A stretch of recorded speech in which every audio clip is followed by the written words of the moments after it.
Chilli powder, ಸಖತ್ ಖಾರ ಬಣ್ಣ ಮತ್ತು ರುಚಿ ಆಚಿ ಚಿಲ್ಲಿ ಪೌಡರ್. ಧಾರವಾಡ ಜಿಲ್ಲೆಯಲ್ಲಿ 10,200 ನಕಲಿ ಕಾರ್ಮಿಕರ ಕಾರ್ಡನ್ನು ರದ್ದು ಮಾಡಲಾಗಿದೆ. ಕಟ್ಟಡ ಮತ್ತು ಇತರೆ ನಿರ್ಮಾಣ ಕಾರ್ಮಿಕರ ಕಲ್ಯಾಣ ಮಂಡಳಿಯಿಂದ ರದ್ದು ಮಾಡಲಾಗಿದೆ. ನಕಲಿ ಕಾರ್ಡ್ಗಳಿಂದ ನೈಜ ಕಾರ್ಮಿಕರ ಸೌಲಭ್ಯದಿಂದ ವಂಚಿತವಾಗುವಂತ ಪರಿಸ್ಥಿತಿ ಬಂದ್ಬಿಟ್ಟಿತ್ತು. ಸೊ ಈ ಹಿನ್ನೆಲೆಯಲ್ಲಿ ಕಾರ್ಮಿಕರ ಕಲ್ಯಾಣ ಮಂಡಳಿಯಿಂದ 2-3 ಹಂತದಲ್ಲಿ ಪರಿಶೀಲನೆ ಮಾಡಲಾಗಿದೆ. ದಾಖಲೆಗಳ ಪರಿಶೀಲನೆಯನ್ನ ಮಾಡಿದ ನಂತರ 10,200 ನಕಲಿ ಕಾರ್ಡ್ಗಳನ್ನು ರದ್ದು ಮಾಡಿರೋದು. ಜಿಲ್ಲೆಯಲ್ಲಿ 2023ರಿಂದ ಈವರೆಗೆ 26,435 ಕಾರ್ಮಿಕರ ನೋಂದಣಿಯಾಗಿದೆ. ಕಾರ್ಮಿಕ ಕಾರ್ಡ್ ಪಡೆದವರು 12 ಯೋಜನೆಗಳನ್ನು ಪಡಿಬಹುದು. ಪಿಂಚಣಿ, ಕುಟುಂಬ ಪಿಂಚಣಿ, ದುರ್ಬಲತೆ ಪಿಂಚಣಿ, ಟೂಲ್ ಕಿಟ್, ಹೆರಿಗೆ, ಅಂತ್ಯಕ್ರಿಯೆ ವೆಚ್ಚ, ಶೈಕ್ಷಣಿಕ ಸಹಾಯಧನ, ವೈದ್ಯಕೀಯ ಸಹಾಯಧನ, ಅಪಘಾತ ಪರಿಹಾರ, ಪ್ರಮುಖ ವೈದ್ಯಕೀಯ ವೆಚ್ಚ, ಮದುವೆ ಸಹಾಯಧನ, ತಾಯಿ ಮಗು ಸಹಾಯ ಹಸ್ತ ಸೌಲಭ್ಯವನ್ನು ಕಾರ್ಮಿಕರಿಗೆ ನೀಡಲಾಗ್ತಾ ಇದೆ. ಈ ಯೋಜನೆಗಳ ಲಾಭ ಪಡೆಯುವುದಕ್ಕೆ ಕಾರ್ಡನ್ನು ಪಡೆದಿದ್ದ ನಕಲಿ ಕಾರ್ಮಿಕರು ನೋಡಿ, ನಿಜವಾಗ್ಲೂ ಕಾರ್ಮಿಕರಿಗೆ ಸಲ್ಲಬೇಕಾಗಿರುವಂಥ ಈ ಯೋಜನೆಗಳು ಕಾರ್ಮಿಕರಿಗೆ ಸಲ್ಲಿದ್ರೆ ಈ ಯೋಜನೆಗೂ ಒಂದು ಅರ್ಥ ಇರುತ್ತೆ. ಈ ಯೋಜನೆ ರೂಪುಗೊಂಡಿದ್ದಕ್ಕೆ, ಈ ಯೋಜನೆ ಯಾರಿಗೆ ಅಂತ ನಿರ್ಮಿಸಿದ್ರು, ಅದೆಲ್ಲದಕ್ಕೂ ಕೂಡ ಅದು ವರ್ತ್ ಅಂತ ಅನ್ಸುತ್ತೆ. ನೀವು ಕಾರ್ಮಿಕರೇ ಅಲ್ಲ, ಕಾರ್ಮಿಕರಾಗುವಂಥ ಯಾವ ಅರ್ಹತೆಗೂ ಇರೋದಿಲ್ಲ, ಎಲ್ಲೋ ಆರಾಮಾಗಿ ಕುತ್ಕೊಂಡು ತಿಂತಾ ಇರ್ತೀರಾ. ಬಟ್ ನೀವು ಒಂದು ಕಾರ್ಡ್ ಹೆಂಗೋ ಗೋಲ್ಮಾಲಲ್ಲಿ ಮಾಡಿಸ್ಕೊಂಡು 10-12 ಯೋಜನೆಗಳ ಲಾಭ ಪಡ್ಕೊಳ್ತೀರಾ ಅಂತ ಅಂದರೆ ಅದು ಹೆಂಗೆ ಸಾಧ್ಯ?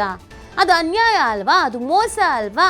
ಸರ್ಕಾರಕ್ಕೆ ಮಾಡುವ ವಂಚನೆ ಬಿಡಿ, ಇನ್ನೊಂದು ಕಡೆಯಲ್ಲಿ ನಿಜವಾಗ್ಲೂ ಕಾರ್ಮಿಕರಿಗೆ ಸೇರಬೇಕಾದ ಕಾರ್ಡ್ ಬೇರೆಯವ್ರ ಕೈಲಿರೋದು ಕೂಡ ಅತಿ ದೊಡ್ಡ ವಂಚನೆ. ಸೊ ಹಾಗಾಗಿ ಇಲಾಖೆ ಇದ್ರ ಬಗ್ಗೆ ಗಮನ ಹರಿಸಿತ್ತು. 2-3 ಹಂತದಲ್ಲಿ ದಾಖಲೆಗಳನ್ನು ಪರಿಶೀಲನೆ ಮಾಡಿದ್ದಾರೆ. ನಿಜವಾದ ಕಾರ್ಮಿಕರು ಯಾರು, ನಿಜವಾದ ಕಾರ್ಮಿಕರಿಗೆ ತಲುಪಬೇಕಾಗಿದ್ದಂಥ ಕಾರ್ಡ್ ಯಾವುದು, ಅಥವಾ ನಕಲಿ ಕಾರ್ಮಿಕರು ಯಾರು, ಯಾರ್ಯಾರು ಫೇಕ್ ಮಾಡಿಸ್ಕೊಂಡಿದ್ದಾರೆ, ಈ ಏನೆಲ್ಲ ಯೋಜನೆಗಳಿತ್ತು ಇದರ ಫಲಾನುಭವಿಗಳಾಗಬೇಕು ಅಂತಾನೆ ಕಾರ್ಡ್ಗಳನ್ನು ಮಾಡಿಸ್ಕೊಂಡಿದ್ದಾರೆ, ಇದೆಲ್ಲವನ್ನ ಗಮನಿಸಿ ನೋಡಿ ಇದೀಗ ಇಷ್ಟು ಕ್ಯಾನ್ಸಲನ್ನು ಮಾಡಲಾಗಿದೆ. ಈ ಥರ ಸಾಕಷ್ಟು ರೀತಿಯಾಗಿ ಕೊಳ್ಳೆ ಹೊಡೆಯುವಂಥದ್ದು, ಲಾಭ ಪಡ್ಕೊಳ್ಳುವಂಥದ್ದು ಈ ಥರದ್ದು ನಡೀತಾನೆ ಇರುತ್ತೆ.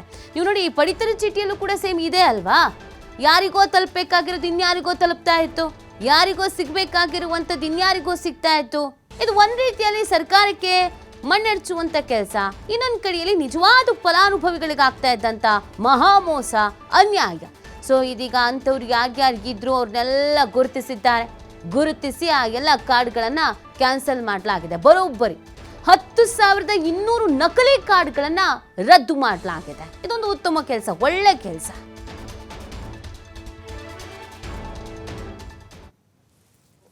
ಕರ್ನಾಟಕ ರಾಜ್ಯಾದ್ಯಂತ ನಕಲಿ ಕಾರ್ಡ್ಗಳು ಆಗಲಿಕ್ಕೆ ಕಾರಣ ಒಂದು ರೀತಿಯಿಂದ ಸರ್ಕಾರವೇ. ಯಾಕಂದರೆ ನಾವು ಸಾಕಷ್ಟು ಸಾರಿ ಸರ್ಕಾರಕ್ಕೆ ಒತ್ತಾಯ ಮಾಡಿದ್ವಿ, ಏನಂತ, ಸರ್ ಇದು ಆನ್ಲೈನ್ ಕೊಡಬೇಡಿ, ಆನ್ಲೈನ್ ಕೊಟ್ಟರೆ ಬೋಗಸ್ ಮೆಂಬರ್ ಭಾಳ ಆಗ್ತವೆ ಅಂತ. ಆದರೆ ಅವಾಗ ಅವರು ಕೇರ್ ಮಾಡಲಿಲ್ಲ. ಮುಂದೆ ಏನಾಯಿತು ಅಂದರೆ ಬಸ್ ಪಾಸ್ ಫ್ರೀ ಕೊಟ್ಟಾಗ ಈಗ ಸಿಟಿಯಿಂದ 45 ಕಿಲೋಮೀಟರ್ ಅವರು ಬಸ್ ಪಾಸ್ ಕೊಟ್ಟಿದ್ದರು. ಅವ್ರದ್ದೇನೋ ಉದ್ದೇಶ ಒಂದು ರೀತಿ ಸರಿ ಇತ್ತು, ಆದರೆ ಅದು ದುರುಪಯೋಗ ಭಾಳ ಆಯಿತು. ಯಾವ ರೀತಿ ಅಂದರೆ ಶಹರದಿಂದ 40 ಕಿಲೋಮೀಟರ್ ಇರೋ ಕಾರ್ಮಿಕರು, ಬೇರೆ ಬೇರೆ ಕಾರ್ಮಿಕರು, ಅಸಂಘಟಿತ ಕಾರ್ಮಿಕರು, ಇವತ್ತು ಮಾಲ್ನೊಳಗೆ ದುಡಿಯೋರಿರ್ಬೋದು, ಪೆಟ್ರೋಲ್ ಬಂಕ್ನಲ್ಲಿ ದುಡಿಯೋರಿರ್ಬೋದು, ಗ್ಯಾರೇಜ್ನಲ್ಲಿ ಮಾಡೋರು, ಇವರೆಲ್ಲರೂ ಏನೇ ಬಿಟ್ಟರು, ಹಂಗಾರೆ ನಾವು ಲೇಬರ್ ಕಾರ್ಡ್ ಮಾಡಿಕೊಂಡ್ರೆ ನಮಗೆ ಬಸ್ ಪಾಸ್ ಫ್ರೀ ಸಿಗ್ತದೆ ಅಂದ್ಬಿಟ್ಟು ಇವು ಆ ಟೈಮ್ದಲ್ಲಿ ಏಜೆಂಟ್ರು ಸಹ ಭಾಳ ಹುಟ್ಕೊಂಡ್ರು. ಏಜೆಂಟ್ರು ಸಹ 2-2 ಸಾವಿರ ರೂಪಾಯಿ ಕೊಟ್ಟು ತೊಗೊಂಡು ಕಾರ್ಡ್ ಮಾಡಿಕೊಟ್ಟವರು ಇದ್ದಾರೆ. ಆ ಟೈಮ್ದಲ್ಲಿ ಭಾಳ ಬೋಗಸ್ ಆಗಿಬಿಡ್ತು. ಇವತ್ತು ಅದನ್ನು ಬೋಗಸನ್ನು ಕಂಟ್ರೋಲ್ ಮಾಡಬೇಕು. ನಾವು ಬೋಗಸ್ಗಂತೂ ವಿರೋಧ ಮಾಡೋಕ್ಕೆ ಸಾಧ್ಯವೇ ಇಲ್ಲ. ಹಾಂ, ಈಗಾಗಲೇ 10,000 ಕಾರ್ಡ್ ರಿಜೆಕ್ಟ್ ಆಗಿವೆ ಅಂತ ನ್ಯೂಸ್ ಬಂದಿದೆ, ಸಂತೋಷ. ಇನ್ನೂ 10,000 ಕಾರ್ಡ್ ರಿಜೆಕ್ಟ್ ಆಗಬೇಕು ಅಂತ ನನ್ನ ಅನಿಸಿಕೆ ಅನ್ನಿಸ್ತಾ ಇದೆ. ಯಾಕಂದರೆ ನಿಜವಾದ ನೈಜ ಕಾರ್ಮಿಕನಿಗೆ ಅನ್ಯಾಯ ಆಗ್ತಾ ಇದೆ. ಈಗ ಕೆಲವೊಂದು ಹಳ್ಳಿಯಲ್ಲಿ ನೈಜ ಕಾರ್ಮಿಕರು ಅವರು ಶಹರಕ್ಕೆ ಬರೋಕ್ಕಾಗಲ್ಲ, ಓಡಾಡೋಕ್ಕಾಗಲ್ಲ, ಅವ್ರಿಗೆ ಸರಿಯಾದ ಮಾಹಿತಿ ಸಿಗಲ್ಲ. ಅವ್ರಿಗೆ ಇವ್ರೇನು ಮಾಡ್ತಾರೆ, ಫೋನ್ನಲ್ಲಿ ವೆರಿಫಿಕೇಷನ್ ಮಾಡಿಬಿಟ್ಟು ಇವನು ಕಟ್ಟಡ ಕಾರ್ಮಿಕನ ಅಲ್ಲ ಅಂತ ಹೇಳಿ ಒಂದು ವೆರಿಫಿಕೇಷನ್ ಮಾಡ್ತಾರೆ. ಅದು ಫೋನ್ ಮೇಲೆ ಅದು ಏನು ಹೇಳ್ತಾರೋ, ಅದು ಏನು ಕೇಳ್ತಾರೋ. ನಮ್ಮ ಕಾರ್ಮಿಕರು ಅಷ್ಟೊಂದು ಓದಬಲ್ಲವರಲ್ಲ. ಅದಕ್ಕಾಗಿ ನಾವು ಹೇಳೋದೇನೆಂದರೆ, ಇವತ್ತು ನೈಜ ಕಾರ್ಮಿಕರನ್ನ ಉಳಿಸ್ಕೊಳ್ಳಿ. ಕರ್ನಾಟಕ ಸರ್ಕಾರ ಕಾರ್ಮಿಕ ಇಲಾಖೆ ವತಿಯಿಂದ ಇವತ್ತು ಕರ್ನಾಟಕ ರಾಜ್ಯದಲ್ಲಿ ದುಡಿಯುತ್ತಿರುವ ಕಟ್ಟಡ ಮತ್ತು ಇತರ ನಿರ್ಮಾಣ ಕಾರ್ಮಿಕರು ದುಡಿಯುವವರನ್ನು ಗುರುತಿಸಿ 2006-07ರಲ್ಲಿ ಕರ್ನಾಟಕ ರಾಜ್ಯ ಕಟ್ಟಡ ಕಾರ್ಮಿಕರ ಕಲ್ಯಾಣ ಮಂಡಳಿ ಸ್ಥಾಪನೆ ಮಾಡಿತ್ತು. ಅಲ್ಲಿಂದ ಇಲ್ಲಿವರೆಗೂ ಅಂದಾಜು ಅಂದರೆ 35 ಲಕ್ಷ ಕಾರ್ಡ್ ಈಗ ಅಧಿಕೃತವಾಗಿ ಇದ್ದಾವೆ. ಅದರಲ್ಲಿ ಕೋವಿಡ್ ಸಮಯದಲ್ಲಿ ಅನೇಕ ಸುಳ್ಳು ಮಾಹಿತಿಯನ್ನು ನೀಡಿ ಅನರ್ಹ ಕಾರ್ಡ್ಗಳನ್ನ ಆಗಿದ್ದು ಮಾನ್ಯ ಈಗಿನ ಸರ್ಕಾರ ಕಾರ್ಮಿಕ ಸಚಿವರು ಅದನ್ನು ಮುತುವರ್ಜಿ ವಹಿಸಿ ಅದನ್ನು ಮೊನ್ನೆ ಅವರ ಪ್ರಕಾರ ಹೇಳಿಕೆ ಪ್ರಕಾರ ಒಂದು 26 ಲಕ್ಷ ಕಾರ್ಡನ್ನು ರದ್ದು ಮಾಡಿದ್ದಾರೆ. ಅದನ್ನು ನಾವು ಸ್ವಾಗತ ಮಾಡ್ತೀವಿ. ಅದರ ಒಂದು ಭಾಗವಾಗಿ ನಮ್ಮ 4 ವಿಭಾಗದ ನಮ್ಮ ಸಹಾಯಕ ಕಾರ್ಮಿಕ ಆಯುಕ್ತರು, ಇಲ್ಲಿಯ ಸ್ಥಳೀಯ ಕಾರ್ಮಿಕ ಆಯುಕ್ತರು ಹೇಳೋ ಪ್ರಕಾರ ನಮ್ಮ ದಾವಣಗೆರೆ ಜಿಲ್ಲೆಯಲ್ಲಿ 10,000 ಕಾರ್ಡ್ಗಳನ್ನ ನಕಲಿ ಕಾರ್ಡ್ಗಳನ್ನ ರದ್ದು ಮಾಡಿದ್ದನ್ನು ನಾವು ಸ್ವಾಗತ ಮಾಡ್ತೀವಿ. ಜೊತೆಗೆ ಅಲ್ಲಿ ಕಾರ್ಮಿಕ ಇಲಾಖೆ ಹೇಳಿದ್ದು ಒಂದು ನಮಗೆ ಒಂದು ವಿಷಯ ಏನಂದರೆ, ಕಾರ್ಮಿಕ ಸಂಘಟನೆಗಳು ಇದರಲ್ಲಿ ಭಾಗಿಯಾಗಿದ್ದಾವೆ ಅಂತೇಳಿ ಒಂದು ಸೂಕ್ತ ಕ್ರಮ ತೊಗೊತೀವಿ. ಅದನ್ನು ಮಾತಾಗಬಾರ್ದು, ಅದರಲ್ಲಿ ಕೃತಿಯಲ್ಲಿ ಆಗಬೇಕು ಅನ್ನೋದು ನಮ್ಮೆಲ್ಲರ ಬೇಡಿಕೆ ಸರ್. ಒಂದನೇದು, ಈ ನಕಲಿ ಕಾರ್ಮಿಕರ ಹಾವಳಿ ತಡೆಗಟ್ಟುವ ನಿಟ್ಟಿನಲ್ಲಿ ಕಾರ್ಮಿಕ ಇಲಾಖೆ ಒಂದು ಹೆಜ್ಜೆ ಹಿಡಿಯುತ್ತೆ ಅಂತ ಅನ್ನಿಸ್ತದೆ. ಯಾಕಂದರೆ ನಕಲಿ ಕಾರ್ಮಿಕರನ್ನು ತಡೆಗಟ್ಟುವಲ್ಲಿ ನಿಜವಾದ ಕಾರ್ಮಿಕರಿಗೆ ಅನ್ಯಾಯ ಆಗ್ತಾಯಿದೆ. ಅದನ್ನು ನಾವು ಖಂಡಿಸ್ತಾ ಇದ್ದೀವಿ. ಇದೇ ಒಂದು ವಿಷಯವಾಗಿ ನಾವು ಒಂದು ಪ್ರಮುಖ ಬೇಡಿಕೆ ಇಟ್ಕೊಂಡು ಕಳೆದ ಆಗಸ್ಟ್ ತಿಂಗಳಲ್ಲಿ 4 ಜಿಲ್ಲೆಗಳ ವಿಭಾಗ, ಧಾರವಾಡ ಮತ್ತು ಗದಗ, ಹಾವೇರಿ, ಕಾರವಾರ ಜಿಲ್ಲೆಯಿಂದ ಸುಮಾರು 4,000 ಜನ ಕಾರ್ಮಿಕರು ಇಲ್ಲಿಂದ ಬೃಹತ್ ಪ್ರತಿಭಟನೆ ಮಾಡಿ ಕಾರ್ಮಿಕ ಭವನ ಚಲೋ ಕಾರ್ಯಕ್ರಮ ಮಾಡಿದ್ವಿ. ಅಲ್ಲಿ ಹೋರಾಟದಲ್ಲಿ ಕಾರ್ಮಿಕ ಸಚಿವರು ಬರಬೇಕಾಗಿತ್ತು, ಬರಲಿಲ್ಲ. ಅದರ ಭಾಗವಾಗಿ ಕಾರ್ಮಿಕರು ತಮ್ಮ ಹಕ್ಕುಗಳಿಂದ ದೂರ ಉಳಿದರು. ಅದೇ ಒಂದು ಭಾಗವಾಗಿ ಕಳೆದ ತಿಂಗಳ ಮಾನ್ಯ ಕಾರ್ಮಿಕ ಸಚಿವರು ಧಾರವಾಡ ಜಿಲ್ಲೆಯಲ್ಲಿ ಸಭೆ ಕರೆದ್ರು. ಹಲವಾರು ವಿಚಾರಗಳು ಚರ್ಚೆ ಆಯಿತು. ಅದು ಚರ್ಚೆ ಮಾಡಿದ ಕೃತಿಯಲ್ಲಿ ಆಗಲಿಲ್ಲ, ಆದೇಶವೂ ಆಗಲಿಲ್ಲ. ಒಂದು ಬೇಜಾರು ಸಂಗತಿ ಅಂದರೆ, ನಾವು ಮಕ್ಕಳಿಗೋಸ್ಕರ ನಮ್ಮ ಜೀವನ ತೆಗಿಬೇಕಾದ್ರೆ ವಿದ್ಯಾಭ್ಯಾಸಕ್ಕೆ ಹೆಚ್ಚಿನ ಆದ್ಯತೆ ಕೊಡಬೇಕಂತ ನಾನು ಸಚಿವರಲ್ಲಿ ಸರ್ಕಾರದಲ್ಲಿ ಕೇಳಿಕೊಂಡೆ. ಈ ಬಗ್ಗೆ ಮತ್ತಷ್ಟು ಮಾಹಿತಿಯನ್ನು ನೀಡ್ತಾರೆ ನಮ್ಮ ಪ್ರತಿನಿಧಿ ಯಲ್ಲಪ್ಪ. ನಿಜವಾಗ್ಲೂ ಇದೊಂದು ಉತ್ತಮವಾದಂಥ ಕೆಲಸ. ಯಾರೋ ಕೈಗೆ ಸೇರಬೇಕಾಗಿದ್ದಂಥ ಈ ಅನುದಾನಗಳು ಅಥವಾ ಯೋಜನೆಗಳು, ಅದರ ಲಾಭ ಇನ್ಯಾರಿಗೋ ನಕಲಿ ಕಾರ್ಡ್ ಇರೋರಿಗೆ ಸಿಗ್ತಾ ಇದ್ದಿದ್ದು ನಿಜವಾಗ್ಲೂ ಕೂಡ ದೊಡ್ಡ ಅನ್ಯಾಯ. ಸೊ ಈ ನಿಟ್ಟಿನಲ್ಲಿ ಒಂದು ದೊಡ್ಡ ಹೆಜ್ಜೆ ಅಂತ ಕಾಣಿಸುತ್ತೆ. ಆ ಥರ ಶ್ಲಾಘನೆ ವ್ಯಕ್ತವಾಗ್ತಾ ಇದೆ. ಇನ್ನೂ ಕಾರ್ಯಾಚರಣೆ ಮಾಡೋದು ಬಾಕಿ ಇದೆಯಾ?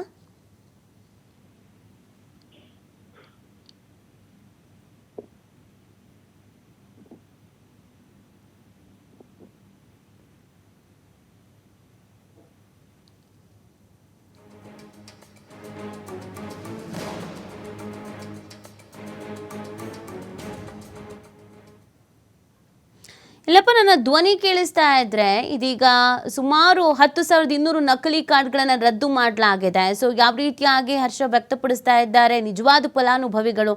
ಇನ್ನೊಂದಷ್ಟು ಕಾರ್ಯಾಚರಣೆ ಮಾಡೋದು ಬಾಕಿ ಇದೆಯಾ? ನೀತಿ ಈಗ ಧಾರವಾಡ ಜಿಲ್ಲೆಯಲ್ಲಿ ಕರ್ನಾಟಕ ಕಟ್ಟಡ ಮತ್ತು ಇತರೆ ನಿರ್ಮಾಣ ಕಾರ್ಮಿಕರ ಕಲ್ಯಾಣ ಮಂಡಳಿ ಇಲ್ಲಂದ್ರೆ ಭರ್ಜರಿ ಒಂದು ಕಾರ್ಯಾಚರಣೆ ಮಾಡಿದೆ. ಕಾರ್ಯಾಚರಣೆ ಮಾಡಿ ಒಂದಲ್ಲ ಎರಡಲ್ಲ ಬರೋಬ್ಬರಿ ಇಲ್ಲಿ ಅಂದ್ರೆ 10,200 ನಕಲಿ ಕಾರ್ಡ್ಗಳನ್ನ ಇಲ್ಲಿ ಅಂತಂದ್ರೆ ರದ್ದು ಮಾಡಲಾಗಿದೆ. ಅಂದ್ರೆ 2020ರಲ್ಲಿ ಏನು ಕೋವಿಡ್ ಇಲ್ಲಿ ಅಂದ್ರೆ ಆ ಕೋವಿಡ್ ಸಮಯದಲ್ಲಿ ವಿಶೇಷವಾಗಿ ಕಾರ್ಮಿಕ ಇಲಾಖೆಯಿಂದ ಬೇರೆ ಬೇರೆ ರೀತಿಯಾದಂತಹ ಒಂದು ಪ್ಯಾಕೇಜ್ಗಳನ್ನ ಮತ್ತು ಬೇರೆ ಬೇರೆ ರೀತಿಯಾದ ಒಂದು ಉಡುಗೊರೆಗಳನ್ನ ಕಾರ್ಮಿಕ ಇಲಾಖೆ ಅದು ಕಟ್ಟಡ ಕಾರ್ಮಿಕರಿಗೆ ಇಲ್ಲಿ ಅಂದ್ರೆ ಬಿಡುಗಡೆ ಮಾಡ್ತು. ಇದನ್ನ ಒಂದು ಲಾಭವನ್ನ ತೆಗೆದುಕೊಳ್ಬೇಕು. ಅದರಲ್ಲಿ ಇನ್ನೊಂದು ಕಡೆ ಅಂತಂದ್ರೆ ಇಲ್ಲಿ ಯಾರು ಕಟ್ಟಡ ಕಾರ್ಮಿಕರಿಗೆ ಇಂತಿಷ್ಟು ಕಿಲೋಮೀಟರ್ ಅಂದ್ರೆ ಬರೋಬ್ಬರಿ ಯಾರು ಅವರ ಮೂಲ ಸ್ಥಾನ ಇರುತ್ತೆ ಆ ಮೂಲ ಸ್ಥಾನದಿಂದ 50 ಕಿಲೋಮೀಟರ್ ವರೆಗೆ ಉಚಿತ ಪ್ರಯಾಣವನ್ನ ಮಾಡಿದ್ರು. ಇದರ ಲಾಭವನ್ನ ಪಡೆದುಕೊಳ್ಬೇಕು ಅಂತೇಳಿ ಇಲ್ಲಿ ಅಂದ್ರೆ ನಕಲಿ ಕಾರ್ಮಿಕರು ನಾಯಿ ಕೊಡಿ ಅಂದ್ರೆ ಇಲ್ಲಿ ಅಂದ್ರೆ ಉದ್ಭವಿಸುವಂತಹ ಕೆಲಸ ಮಾಡಿದ್ರು. ಕೇವಲ ಇಲ್ಲಿ ಅಂತಂದ್ರೆ ನಕಲಿ ಕಾರ್ಮಿಕರಷ್ಟೇ ಅಲ್ಲದೆ ಇಲ್ಲಿ ಕೆಲವೊಂದಿಷ್ಟು ಏಜೆಂಟರ ಹಾವಳಿ ಸಹ ಇಲ್ಲಿ ಹತ್ರ ಆಯ್ತು. ಆ ಏಜೆಂಟ್ ಒಂದು ಕಾರ್ಮಿಕ ಕಾರ್ಡ್ಗಳಿಗೆ 1,000-2,000 ರೂಪಾಯಿ ತಗೊಂಡ್ರು, ನಕಲಿ ಕಾರ್ಡ್ಗಳನ್ನ ಸೃಷ್ಟಿ ಮಾಡಿಕೊಂಡ್ರು. ಇದರಿಂದ ಇಲ್ಲಿ ಅಂತಾರೆ ಯಾವ ನೈಜ ಕಟ್ಟಡ ಕಾರ್ಮಿಕರು ಇರ್ತಾರೆ ಅವ್ರಿಗೆ ಇಲ್ಲಿ ಅಂದ್ರೆ ಮೂಲಭೂತ ಸೌಕರ್ಯಗಳು, ಅದರಲ್ಲಿ ಕಾರ್ಮಿಕ ಇಲಾಖೆ ಆಗಿ ಸಚಿವ ಸಂತೋಷ್ ತಳೋದು ಬಹಳಷ್ಟು ಇಲ್ಲಿ ಅಂದ್ರೆ ವಿಶೇಷವಾದಂತಹ ಒಂದು ಅನುದಾನದ ಜೊತೆಗೆ ಇಲ್ಲಿ ಅಂದ್ರೆ ಅವ್ರಿಗೆ ಇಲ್ಲಿ ಬೇರೆ ಬೇರೆ ರೀತಿಯಾದ ಒಂದು ಪ್ಯಾಕೇಜ್ಗಳನ್ನ ಕೊಡುವಂತಹ ಕೆಲಸವನ್ನ ಮಾಡ್ತಾರೆ. ಇದರಿಂದ ಇಲ್ಲಿ ಅಂದ್ರೆ ಮತ್ತಷ್ಟು ಲಾಭವನ್ನ ತೆಗೆದುಕೊಡ್ಬೇಕು ಅಂತೇಳಿ ನಕಲಿ ಕಾರ್ಡ್ಗಳಲ್ಲಿ ಅಂದ್ರೆ ಉದ್ಭವಿಸುವಂತಹ ಕೆಲಸ ಮಾಡಿದ್ವು. ಇವುಗಳನ್ನ ಮಟ್ಟ ಹಾಕ್ಬೇಕು ಅಂತೇಳಿ ಇಲ್ಲಿ ಅಂತಾರೆ ಇದು ಕಲ್ಯಾಣ ಮಂಡಳಿ ಏನಿದೆ, ಕಾರ್ಮಿಕರ ಕಲ್ಯಾಣ ಮಂಡಳಿ ಒಂದು 2-3 ಹಂತದಲ್ಲಿ ಒಂದು ದಾಖಲೆಗಳನ್ನ ಪರಿಶೀಲನೆ ಮಾಡುವಂತ ಕೆಲಸವನ್ನ ಮಾಡ್ತು. ಆ 2-3 ಹಂತದಲ್ಲಿ ದಾಖಲೆಗಳ ಪರಿಶೀಲನೆ ಸಮಯದಲ್ಲಿ ಬರೋಬ್ಬರಿ ಇಲ್ಲಿ ಅಂದ್ರೆ ಏನು ಕಟ್ಟಡ ಕಾರ್ಮಿಕರು ಯಾವುದೇ ರೀತಿಯಾಗಿ ಕಟ್ಟಡ ಕಾರ್ಮಿಕರಿಗೆ ಹೋಗದೆ ಇಲ್ಲಿ ಅಂದ್ರೆ ಬೇರೆ ಬೇರೆ ರೀತಿಯಾದಂತಹ ಇಲ್ಲಿ ಅಸಂಘಟಿತ ವಲಯದಲ್ಲಿ ಅವರು ಗುರುತಿಸುವಂತಹ ಕೆಲಸವನ್ನ ಮಾಡ್ತಿದ್ದಾರೆ. ಹೀಗಾಗಿ ಅವರನ್ನ ಯಾವ ನಕಲಿ ಕಾರ್ಮಿಕರ ಕಾರ್ಡ್ಗಳನ್ನ ರದ್ದು ಮಾಡಲಾಗಿದೆ. ಯಾಕೆ ಇಷ್ಟೊಂದು ಇಲ್ಲಿ ಅಂತಂದ್ರೆ ಒಟ್ಟು ಇಲ್ಲಿ ಅಂದ್ರೆ 12 ಯೋಜನೆಗಳನ್ನ ಕಟ್ಟಡ ಕಾರ್ಮಿಕರಿಗೆ ಬರ್ತವೆ. ಇಲ್ಲಿ ಅಂದ್ರೆ ಅಂತ್ಯಕ್ರಿಯೆ ವೆಚ್ಚ ಇರ್ಬೋದು, ಪಿಂಚಣಿ ಇರ್ಬೋದು, ಕುಟುಂಬ ಪಿಂಚಣಿ ಇರ್ಬೋದು, ದುರ್ಬಲತೆ ಪಿಂಚಣಿ ಇರ್ಬೋದು, ಅದರ ಜೊತೆಗೆ ಇಲ್ಲಿ ಅಂದ್ರೆ ಹೆರಿಗೆ ಸಂಬಂಧದಲ್ಲಿ ಒಂದು ಟೂಲ್ ಕಿಟ್ ಕೊಡುವಂತ ಕೆಲಸ ಇರ್ಬೋದು. ಅದರ ಜೊತೆಗೆ ಇಲ್ಲಿ ಅಂದ್ರೆ ಕಟ್ಟಡ ಕಾರ್ಮಿಕರು ಯಾರ್ತಾರೆ ಅವರ ಮಕ್ಕಳಿಗೆ ಇಲ್ಲಿ ಅಂತಂದ್ರೆ ಒಂದು ಸಹಾಯಧನ ಕೊಡುವಂತ ಕೆಲಸ ಇವತ್ತು ಕಾರ್ಮಿಕ ಇಲಾಖೆ ಮಾಡ್ತಿದೆ.